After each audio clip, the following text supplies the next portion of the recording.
model বনাইছোঁ এটো হৈছে আৰ্মি বিলাকৰ কাৰণে সেফ ৰোড ফৰ আৰ্মি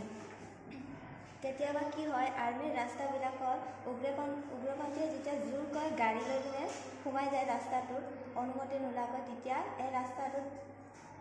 যিটো যেতিয়া গাড়ীখন বিনা অনুমতিত সোমাই যায় তেতিয়া ৰাস্তাটো নিজে উঠি যায় আৰু গাড়ীখন পিছলৈ পৰি যায় এটো কেনেকৈ হয় গেটৰ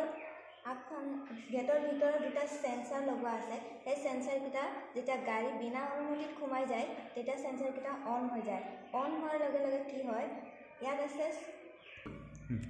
ইয়াত আছে বিদ্যুৎ চম্বক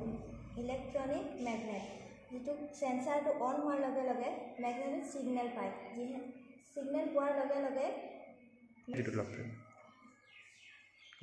মেগনেটৰ লগত যেটো লক থাকে হেতু খোল খাই যায় আৰু ৰাস্তাটো ওপৰফানে উঠি যায় যেটো কাৰণে গাড়ীখন পিছলৈ লুটি খাই যায় ধন্যবাদ